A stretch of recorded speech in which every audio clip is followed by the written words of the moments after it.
Hello everyone and welcome to the Mafitsu Archives. In today's video we're going to take a look at NECA's Ultimate T1000 Terminator figure, which is part of their Ultimate series and was released in January 2016.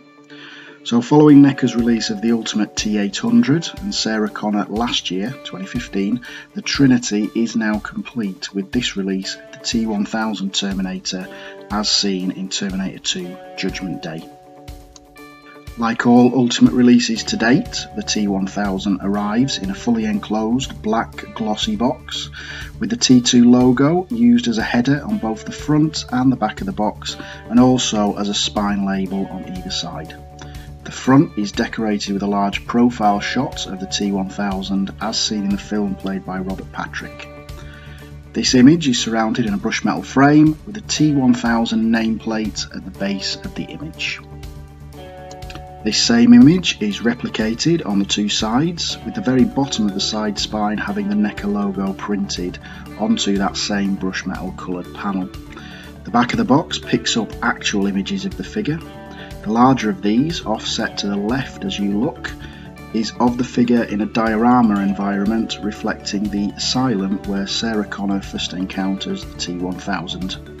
To the right of this are two smaller torso shots showing a couple of the various options that you can set up your figure with, and the remaining space on the back is taken up with a couple of paragraphs identical to the ones used on the other Terminator 2 Ultimates, which sets up the basic plot of the film. The figure itself can be seen by opening the front of the box, which is held in place with a Velcro fastener. The inner side of this door is another full-size image of the T1000 figure, and then the figure itself is presented in a clear window, and around him are arranged a variety of swap-out parts. The window is framed with a very dark frame which contains images from the apocalyptic future we see in T2, with laser blasts, explosions, drifting smoke and a floor of skulls. Once opened, the tray is backed in a cardboard insert which again uses the same asylum diorama image. To keep things simple for the review, I'm going to review the figure first of all as he comes out of the box, and I'm then going to talk about each of the swap out options that come packed with the T1000. The T1000 figure stands at 6 3/4 inches high. This puts him slightly shorter than Arnie's T800 but taller than the Sarah Connor figure.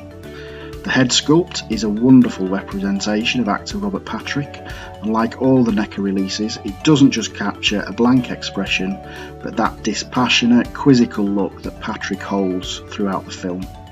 The skin tone on the face is supported with some shading variety to bring out the character, with eyes and mouth detailed really well. The hair is a base brown with some additional dry brushing to add depth. And the only gripe on my figure is a splodge of brown hair colour on the T1000's right ear, and a bit of the actual hair sculpt behind the same ear not fully covered and still a skin colour. On first look, it's quite possible to not really appreciate the full detail that's gone into the police uniform that the T1000 is wearing. If you look closely at the name badge, for example, on the left chest, you'll see the name Austin is sculpted into the figure, and Austin is the name of the actual police officer that the T1000 kills and assumes his identity. On the other side, the police badge is coloured in both silver and gold, and although not quite as clear as the name badge, there's also engraved writing onto this police identification badge. Round the belt are a number of pouches, a walkie-talkie with a flexible aerial, and a working holster for the T1000's handgun. The whole uniform is a rich deep blue but with some texture in the sculpt, particularly the trousers, which are almost a corduroy effect. Articulation starts with the jointed head, which can rotate fully round and look up and down and side to side. Shoulders are ball jointed, allowing the arms to rotate up above the head and to a 90-degree angle out to the side. Elbows are a single joint and can bend fully to 90 degrees to the upper arm, but the elbow joint also rotates, which does expand the arm range somewhat. The hands are on a peg joint, so they slot into the cuff of the sleeve, and they will rotate as well as moving to some degree either side. The waist is jointed and you can therefore swivel the T1000 torso completely round independently of his legs. Of course, he is made of liquid metal, so this should be expected. The hips are nicely disguised under a rubberized groin area, and they can still move out to the side and to the front, with the rubber section then moving with the legs to a certain point. The T1000 will not sit or kneel, but the hip movement will allow for some more action-orientated stances. I really love how NECA are tackling these at the moment. They're always really well disguised, and this T1000 is no exception. They are, however, only single jointed and bend maybe 20 degrees or so backwards.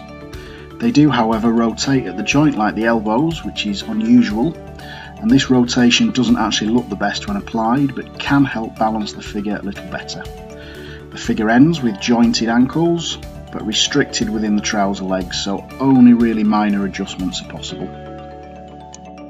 Your first option to swap out for the T1000 is to arm him with a handgun, and this is done by swapping out the right hand for the shooting position hand that is supplied. The hand pops in and out relatively easily, and the gun will then slot neatly into place, with the trigger finger fitting neatly into the actual trigger. The gun, if you want, will also slot into a holster on the left hand side of the figure. If guns aren't your thing, then the hands on both arms can be swapped out in the same manner for the finger needles. Each hand has an elongated index finger that blends from a skin tone to the silver and ends in a pretty nasty sharp point, the left hand point being longer than the right. This is obviously how the T1000 disposes of John Connor's adopted parents, and for such a slim piece of plastic you'll be pleased that there is some give, but I suspect if mishandled these will snap under some force. If a liquid metal finger isn't enough, well, why not swap out the entire forearm for the two metal claws that the T1000 uses to chase our heroes in the parking garage. If you grip the forearm and pull straight down from the elbow joint, you will find the forearm, complete with joint, pops out and then can be swapped with one or both of the hook arms. Each arm has that same paint variation that we saw on the fingers, and this time goes from the dark blue of the uniform through to a silver finish. Each arm ends in a 90-degree hook, and like the finger spikes, although there is a degree of give in the plastic, I would keep an eye on these being at risk of snapping. Of course, the T1000 isn't immune to a bit of damage himself, so swap out parts are provided for this look too. The first of these mimics what we saw on the T1000 from the Terminator Genesis range, where the entire chest section pops out from the body and is then replaced with a variant version. This chest has 3 liquid metal bullet holes sculpted on top of the torso. Sadly, like the Genesis version, my issue here is that they look stuck on rather than actual being holes that drilled into the body itself. You have a hollow chest cavity underneath, and I don't see why this couldn't have been sculpted through the torso, so they do actually look like the shells have buried a hole into the body. This aside, the engineering of actually swapping out the chest is sound, and it all happens very, very easily. Your final options are to swap out the heads for additional damaged versions. These heads pop off and do need a little bit of pressure, and they should leave the peg in the torso section, and onto this you add your replacement head. I found that the plain torso, the one that comes packed with the figure, works really well, but the damaged torso did have a tendency for the peg to actually come out still attached to the head. Watch out for that issue. Damaged head number 1 is where the T1000 is shot through the eye, and unlike the chest damage, it's quite clear that this damage extends right through the figure. There's an actual hole straight through the head. This is really well done and really well painted, and best of all, the T1000 still retains that same expression despite the damage. The other head is where the entire T1000 head is split in half. Again, this is really well done, with the T1000 still holding that same expression while its head flaps to either side. Inside, the damage is fully painted to match the liquid metal of the T1000. So there he is, and by my reckoning, this one set probably gives you in the region of 30 different combinations that can be selected in order to display your T1000. so he's certainly value for money. There are niggles, including the factory paint issues, which will be different on every figure, the chest damage, not looking stuck on, and that slightly stubborn neck pin on the damaged torso. But honestly, these are really insignificant, and with no other flaws on such a stunning figure, great sculpt, there's really no option than awarding the T1000 Terminator a 5 out of 5.